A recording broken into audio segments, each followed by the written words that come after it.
Hello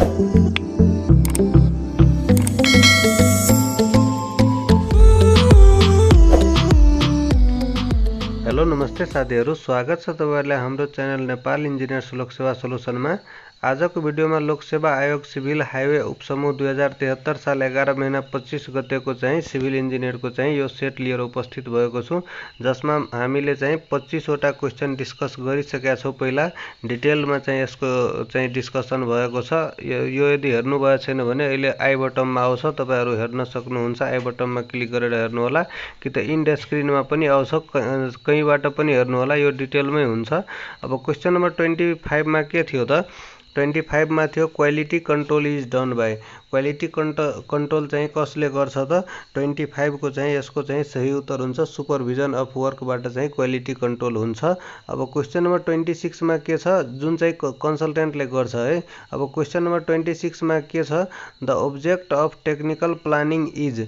object of technical planning is. A मा छ preparation of specification, be मा छ प्रिपरेसन अफ एस्टिमेट। त 26 को चाहिँ सही उत्तर कुन हुन्छ त? 26 को डी हुन जान्छ, preparation of specification, preparation of estimate, initiating the procurement action of resources. त डी यसको चाहिँ सही उत्तर हुन्छ। अब क्वेशन नम्बर 27 मा के छ? एफआईडीआईसी इज। एफआईडीआईसी चाहिँ के हो त? 27 को चाहिँ सही उत्तर हुन जान्छ तपाईको B, international federation of consulting engineer. B चाहिँ यसको चाहिँ सही उत्तर हुन्छ। अब क्वेशन नम्बर 28 मा के छ? Which of the following is not a type of organisation. Organisation को कुन चाहिँ यसबाट टाइप होइन त? 28 को चाहिँ सही उत्तर कुन हुन्छ? 28 को सही उत्तर ए हुन जान्छ। अ टिम अफ एक्सपर्ट यसको चाहिँ सही उत्तर हुन्छ। अब क्वेशन नम्बर 29 मा के छ? Efflorescence. Efflorescence in cement is cause due to के को कारणले चाहिँ इफ्लोरेसेन्स हुन्छ त? 29 को चाहिँ सही उत्तर हुन्छ तपाईको अल्कालिज को कारणले। अल्कालिज चाहिँ बढी भएमा cement efflorescence in cement is cause due to excess of alkalies को कारणले हुन्छ। अब क्वेशन नम्बर 29 भइसक्यो। अब क्वेशन नम्बर 30 मा के छ? The admixture added at the time of preparing the concrete mix to reduce the quantity of water and produce high strength concrete is known as। कुन चाहिँ एडमिक्सचर चाहिँ एड गर्दाखेरि concrete मिक्समा quantity of वाटरलाई चाहिँ reduce गर्छ तर strength चाहिँ high हुन्छ कंक्रीटको? कुन एडमिक्सचर चाहिँ एड गर्दाखेरि? 30 को चाहिँ सही उत्तर हुन्छ सुपर प्लास्टिसाइजर। अब क्वेशन नम्बर 31 मा के छ? Nominal mix concrete may caused used for concrete of grade not more then. यो चाहिँ प्लास्टिसाइजर युज गर्दाखेरि चाहिँ पानीमा पनि अलिकति पानी भए पनि ढलान गर्न मिल्छ, त्यस्तो चाहिँ सुपर प्लास्टिसाइजरको काम हुन्छ। अब क्वेशन नम्बर 31 मा छ nominal mix concrete may be used for concrete of grade not more than. 31 को लागि चाहिँ सही उत्तर हुन्छ डी। नोमिनल मिक्समा चाहिँ M20 सम्म चाहिँ यसमा भएको चाहिँ 20 नोट मोर देन 20 चाहिँ यसमा हुन्छ। नोमिनल मिक्स कंक्रीटमा चाहिँ आईएस कोडमा रहेको छ। अब क्वेशन नम्बर 32 मा के छ? एन एडमिक्सचर हैन, एन एडमिक्सचरले चाहिँ के काम गर्छ त? 32 को चाहिँ सही उत्तर हुन्छ तपाईको offers improvement not economically attends by adjusting mix properties. त बी यसको चाहिँ सही उत्तर हुन्छ offers improvement not economically attend by adjusting mix properties proportion. यसको चाहिँ सही उत्तर बी हुन्छ। अब क्वेशन नम्बर 33 मा के छ? Slump test of concrete is measured of its. Slump test चाहिँ के को कारणले चाहिँ युज गर्छ? के काम गर्छ त स्लम्प टेस्टले? 33 को चाहिँ सही उत्तर हुन जान्छ तपाईको B, consistency. Slump test of concrete is measure of its consistency, यसको चाहिँ सही उत्तर हुन्छ। अब क्वेशन नम्बर 34 मा के छ? Unit of viscosity. भिस्कोसिटी को चाहिँ युनिट सोधेको छ। यो 34 को क्वेशन को चाहिँ सही उत्तर कुन हुन जान्छ त? 34 को चाहिँ ए हुन जान्छ। ए मा SI unit of dynamic viscosity चाहिँ पास्कल सेकेन्ड हो। पास्कल सेकेन्ड चाहिँ एसआई युनिट हो। और kg per metre second, kg per metre second. त यसमा चाहिँ second kg per metre second चाहिँ हुन्छ एन्ड सीजीएस युनिटमा चाहिँ पोइज हुन्छ। त 34 को चाहिँ यसको चाहिँ एप्रोप्रिएट एन्सर चाहिँ 34 को ए हुन्छ। यदि केजी पर मिटर सेकेन्ड छ भने बेटर हुन्छ, तर आवर छ त्यही भएर अब आवरमै मिलाएर लगाउनु पर्छ। अब क्वेशन नम्बर 35 मा के छ, water cement ratio may be defined as the ratio of, water cement ratio is the ratio of weight of water to the cement, weight of water to that of cement in a concrete mix, weight of water to that of cement in a concrete mix, त्यसलाई चाहिँ water cement ratio भन्ने गर्छ। 35 को चाहिँ सही उत्तर be हुन जान्छ र weight of water to the weight of cement खासमा वाटर सिमेन्ट रेशियो हो र यो inversely proportional to the strength of concrete सँग चाहिँ इन्भर्सली प्रोपोर्सनल हुन्छ। अब क्वेशन नम्बर 36 मा के छ, अकॉर्डिङ टू आईएसआई स्ट्यान्डर्ड चाहिँ Indian standard the concrete gains full strength चाहिँ कति बेला गेन गर्छ त, कति डेज पछि। जनरली हामी कम्प्रेसिभ स्ट्रेन्थ चाहिँ 28 डेज मा चेक गर्छौं, जसमा चाहिँ कंक्रीटले 99% सम्म चाहिँ कंक्रीट फुल स्ट्रेन्थ चाहिँ एटेन्ड गर्छ, 100% एज्युम गर्न मिल्छ। अब क्वेशन नम्बर यसको चाहिँ अर्को चाहिँ के छ त, 3 दिनमा सोध्दाखेरि 40% कंक्रीटले चाहिँ स्ट्रेन्थ गेन गर्छ, 7 दिनमा सोध्दाखेरि चाहिँ 65% र यसको चाहिँ 7 दिनपछि 21 दिनमा चाहिँ 90% र 28 डेजमा 100% मान्नुपर्छ र जुन 3 महिना हुन्छ 3 महिनामा 115% हुन्छ र 6 महिनामा 120% र त्यस्तै 1 वर्षमा चाहिँ 130% चाहिँ कंक्रीटले स्ट्रेन्थ चाहिँ गेन गर्छ र 1 दिनको सोध्दाखेरि चाहिँ 16% कंक्रीटले चाहिँ स्ट्रेन्थ गेन गर्छ। अब क्वेशन नम्बर 37 मा के रहेको छ त, 37 मा रहेको छ, construction joint are generally provided in concrete, a मा छ रोड को लागि कि बी मा छ रिटेनिङ वाल को लागि, सी मा छ लाइनिङ अफ केनाल, डी मा छ अल अफ द अबव। के मा चाहिँ कन्स्ट्रक्सन जोइन्ट कंक्रीट मा चाहिँ प्रोभाइड गरिन्छ त, 37 को चाहिँ सही उत्तर हुन्छ अल अफ द अबव। 37 को चाहिँ अल अफ द अबव हुन्छ। Lining of canal, retaining wall, road सबैमा चाहिँ कन्स्ट्रक्सन जोइन्ट चाहिँ प्रोभाइड गरिन्छ। कंक्रीटिङ को यदि काम भइरहेछ भने त्यो चाहिँ अर्थक्वेकबाट चाहिँ यदि एउटा पोर्सन यदि क्र्याक भयो भने अरूलाई चाहिँ इफेक्ट गर्दैन, त्यही भएर खासमा त्यो चाहिँ एक्सपान्सन जोइन्ट चाहिँ प्रोभाइड गरिने गर्छन्।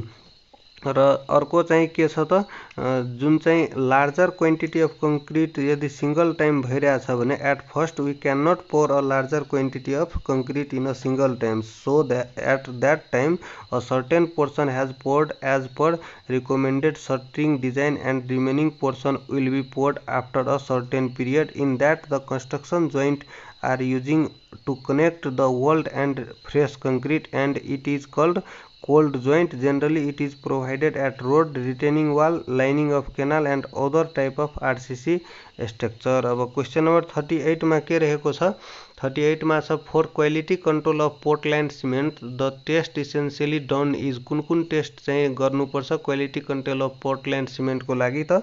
38 को चाहिँ सही उत्तर हुन जान्छ तपाईको D all of the above. Setting time हुन्छ त्यहाँ। अब अर्को चाहिँ साउन्डनेस र अर्को चाहिँ टेन्साइल स्ट्रेन्थ टेस्ट।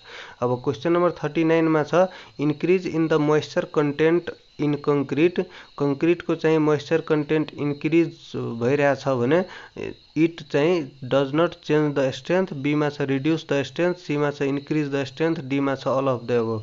त 39 को चाहिँ सही उत्तर हुन जान्छ तपाईको बी। 39 को बी हुन्छ reduce the strength. Increase in the moisture content यदि इन्क्रिज भइरहेछ भने त्यो चाहिँ स्ट्रेन्थलाई चाहिँ रिड्युस गर्ने काम गर्छ। र अर्को चाहिँ के याद गरिराख्नु भन्दाखेरि जुन सेटिङ टाइम हुन्छ त्यो चाहिँ भिक्याट एपराटसले चाहिँ हामी पत्ता लगाउँछ र अर्को साउन्डनेस टेस्ट जुन छ त्यो लिचाट्रियल एपराटसबाट हुन्छ र टेन्साइल स्ट्रेन्थ टेस्ट जुन छ त्यो चाहिँ ब्रिकेटी टेस्टिङ मेसिनबाट हुन्छ र कन्सिस्टेन्सी टेस्ट चाहिँ भिक्याट एपराटसबाट हुन्छ र कम्प्रेसिभ स्ट्रेन्थ टेस्ट जुन कि क्यूब टेस्ट जसलाई भन्छौं त्यो चाहिँ कम्प्रेसिभ स्ट्रेन्थ टेस्ट मेसिनबाट हुन्छ।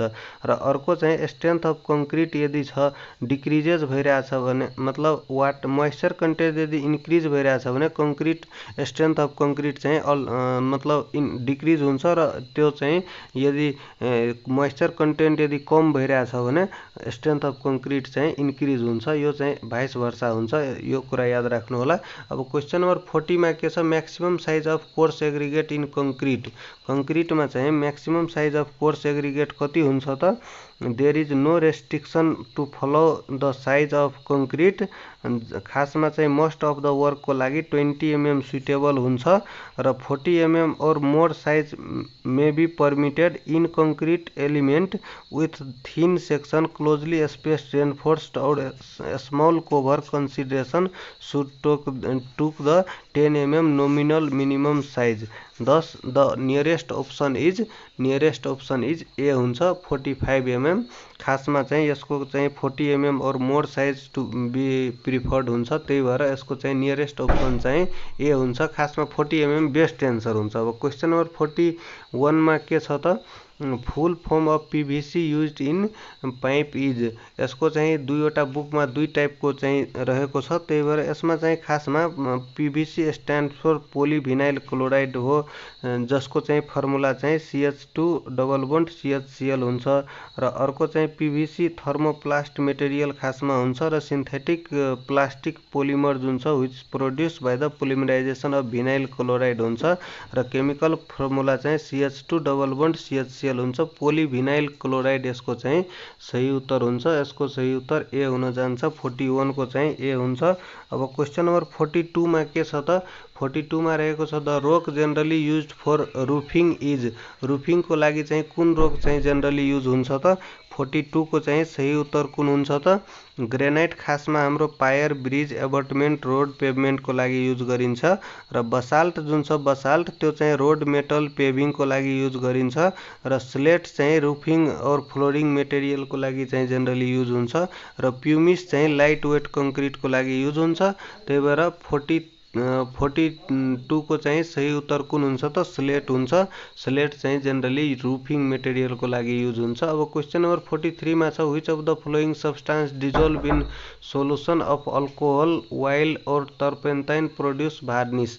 त क्रिस्टलाइन छ, अर्को फाइब्रस छ, अनि सी मा छ रेजिनियस र अर्को छ एमर्फस। त 43 मा के हुन्छ त, originally turpentine or alcohol is use to dissolve the resin to produce the varnish. त जुन चाहिँ टर्पेन्टाइन और अल्कोहल छ जुन कि डिजोल्भ द रेजिनलाई चाहिँ डिजोल्भ गर्छ र अर्को चाहिँ भार्निस प्रोड्युस गर्छ। त्यही भएर 43 को चाहिँ सही उत्तर कुन हुन्छ त? 43 को सी उत्तर हुन जान्छ, resinous. Which of the following substance dissolve in solution alcohol वाइलमा चाहिँ रेजिनलाई डिजोल्भ गरेर टर्पेन्टाइन प्रोड्युसेस द भार्निस हुन्छ। यसको चाहिँ सही उत्तर सी हुन्छ, रेजिन। अब क्वेसन नम्बर 44 मा छ, as per Nepal standard size of machine made brick चाहिँ कति हुन्छ त? मेसिन मेड ब्रिकको चाहिँ साइज सोधेको छ। 44 को चाहिँ सही उत्तर हुन जान्छ तपाईको 44 को बी हुन जान्छ, 224 × 108 × 58। यसमा चाहिँ एप्रोप्रिएट एन्सर हुन्छ। तर जेनरली तपाईलाई नेपाल स्ट्यान्डर्ड चाहिँ ब्रिकको साइज सोध्यो भने 230 × 115 × 57 हुन्छ। तर नेटमा के दिएको छ भन्दाखेरि 240 × 115 × 57 दिएको छ। दुवै ठिक छ। जुन एप्रोप्रिएट तपाईको आउँछ, तपाईहरुको यो क्वेसनमा चाहिँ जुन एप्रोप्रिएट दिएको हुन्छ त्यसमा लगाउनु होला। जस्तो कि अहिले मेसिन मेडमा चाहिँ 224 × 108 × 58 यो चाहिँ एप्रोप्रिएट एन्सर छ। अब क्वेसन नम्बर 45 मा के छ, लाइमस्टोन इज अ। लाइमस्टोन चाहिँ के हो त? 45 को चाहिँ सही उत्तर हुन्छ तपाईको सेडिमेन्ट्री रोक चाहिँ लाइमस्टोन हो र अर्को इग्नियस रोकको चाहिँ इग्नियस रोकको चाहिँ इक्जाम्पल के हुन जान्छ त? Granite, basalt, diorite, syenite, pegmatite, gabbro, trap योहरू चाहिँ इग्नियस रोकको इक्जाम्पल हो। र सेडिमेन्ट्रीको चाहिँ स्यान्डस्टोन भयो, लाइमस्टोन भयो, कङ्ग्लोमेराइट भयो, डोलोमाइट भयो, जिप्सम भयो, चक भयो। यो चाहिँ सेल, म्याग्नेसाइट, कंकर, डायोमाइट, ट्राइपोली योहरू चाहिँ सेडिमेन्ट्री रोकको इक्जाम्पल हो। र मेटामोर्फिक रोकको चाहिँ ग्निस भइसक्यो, क्वार्जाइट भइसक्यो, स्लेट, मार्बल, सिस्ट अनि सर्पेन्टाइन यो चाहिँ जेनरली इक्जाम्पल हो इग्नियस सेडिमेन्ट्री र मेटामोर्फिक रोकको। र कन्स्ट्रक्सन मेटेरियलको पनि पार्ट वाइज चाहिँ भिडियो अपलोड भइसकेको छ 2-4 वटा, तपाईहरु हेर्नु होला, त्यसमा चाहिँ डिटेलमा होला। अब क्वेशन नम्बर 46 को भयो। अब क्वेशन नम्बर 47 मा के रहेको छ, the building can be dressed. The building can be dressed a मा छ आफ्टर सिजनिङ, बी मा छ जस्ट आफ्टर क्वायरिङ, सी मा छ आफ्टर सम मन्थ अफ क्वायरिङ अनि डी मा छ एनी टाइम। त 47 मा के छ, ड्रेसिङ अफ स्टोन जेनरली कसलाई भन्छ त process of giving proper size. जस्तो कि अब स्टोन निकाल्छ त्यसलाई चाहिँ प्रोपर साइजमा कन्भर्ट गरेकोलाई चाहिँ ड्रेसिङ भन्छ, जुन कि जस्ट आफ्टर क्वायरी गर्नुपर्ने हुन्छ। त 47 को चाहिँ जस्ट आफ्टर क्वायरिङ हुन्छ। Building stone can be dressed, dressed भनेको चाहिँ सेपमा ल्याउने, जस्ट आफ्टर क्वायरिङ गरिसकेपछि त्यो चाहिँ गर्नुपर्छ। बी चाहिँ यसको सही उत्तर हुन्छ। अब क्वेशन नम्बर 48 मा छ as a building material the specific gravity of stone सोद्धाखेरि बिल्डिङ मेटेरियलमा चाहिँ specific gravity of stone 2.4 to 2.8 को रेन्जमा हुन्छ। त्यही भएर यसमा चाहिँ एप्रोप्रिएट एन्सर चाहिँ भन्दाखेरि 48 को चाहिँ सही उत्तर चाहिँ डी हुन जान्छ 2.5। जेनरली यसको रेन्ज 2.4 टु 2.8 हुन्छ, यो चाहिँ याद राख्नु होला। अब क्वेशन नम्बर 49 मा छ the strength of concrete cement depend on, strength of concrete cement depend on. 49 को चाहिँ सही उत्तर कुन हुन्छ, quantity of aggregate, water cement ratio, quality of cement. त्यही भएर यसको चाहिँ सही उत्तर डी हुन जान्छ 49 को। अब क्वेशन नम्बर 50 मा छ the commonly used lime in white washing is. White washing मा चाहिँ कुन लाइम चाहिँ युज गर्छ, जुन fat white pure rich lime जुन छ is suitable for white washing हुन्छ, पोइन्टिङ अफ मेजनरी वर्क्सको लागि हुन्छ। र हाइड्रोलिक जुन लाइम हुन्छ, हाइड्रोलिक जुन वाटर रिलेटेड छ, हाइड्रेटेड लाइम छ, इज सुटेबल फर मेकिङ मोर्टारको लागि हुन्छ। Use for the construction of structure under वाटरको लागि चाहिँ त्यो चाहिँ हाइड्रोलिक लाइम हामी प्रयोग गर्छौँ। र फ्याट लाइम जुन चाहिँ व्हाइट वाशिङको लागि रिच लाइमहरू यो चाहिँ युज गर्ने गर्छ। त्यही भएर यसको चाहिँ सही उत्तर 50 नम्बरको चाहिँ सही उत्तर हुन्छ बी। 50 नम्बरको fat lime commonly used lime in white वाशिङको लागि हुन्छ। हस्त साथीहरु, आजको भिडियोमा 50 वटा क्वेशन सकियो। अब पार्ट 3 मा चाहिँ डिटेल एक्सप्लेनेसनमा चाहिँ फेरि नै लिएर आउने छु 75 नम्बरसम्म। यो डिटेल एक्सप्लेनेसन हेर्दाखेरि अलिकति तपाईहरुलाई 50 वटा भन्दा पनि बढी क्वेशन त्यही 25 वटा क्वेशनमा पनि पाउन सक्नुहुन्छ। त्यही भएर यो भिडियो चाहिँ स्किप नगरिकन यो पार्ट वाइज हेर्नु होला। हस्त साथीहरु, यति भन्दै आजको भिडियो टुङ्गिन्छ। अब पार्ट 1 हेर्नु भएको छैन भने अहिले इन्ड स्क्रिनमा चाहिँ पार्ट 1 को पनि लिंक आउँछ र पार्ट 3 को पनि लिंक आउँछ। हस्त साथीहरु, धन्यवाद।